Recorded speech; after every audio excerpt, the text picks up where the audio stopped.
Hi, we are group number 1 and now we are going to present Ford's industry value chain and company value chain.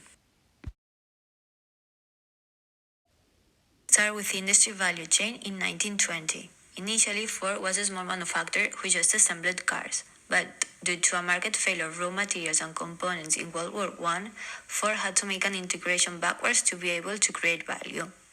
They integrated the majority of cars manufacturing, from raw materials production to car sales, and also they did the car repair and maintenance. Let's move on into the company value chain. We have two types of activities. Firstly, primary activities. Related to the inbound logistics, Ford had a full backwards integration for the raw materials production. As we have seen in the video, in the operations department, Ford delocalized some of their processes. They also specialized their labor, made use of component subassemblies, and had a mass production.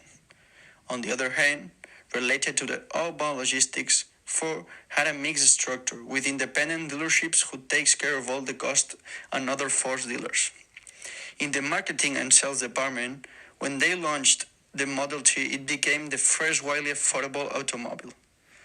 It was a disruptive model. Finally, products and services.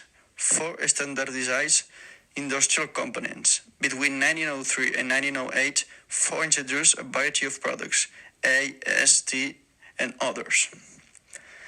Moving into the support activities, thanks to procurement, Ford can enrich livelihoods in the communities it operates. As I said before, in the technology development department, Ford have techniques of mass production, labor specialization, and sub-assemblies. As we know, the sector of automotive was high competitive. For this reason, working to improve manufacturing efficiency was critical.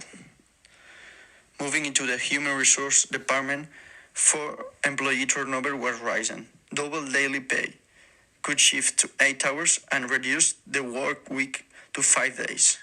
And finally, infrastructure. For having more control, Ford brought as many activities as possible from outside to in-home. Industry value chain in 2020 shows some differences in comparison to the 1920 industry value chain.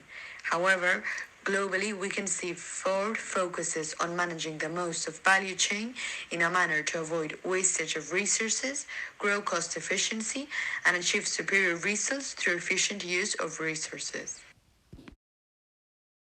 More regarding the differences in the industry between the 1920s and today, we can see, on one hand, in the 1920 car industry, production techniques were teams of 2 to 3 men, and cars were assembled from standard industrial components, which these components were purchased from other companies.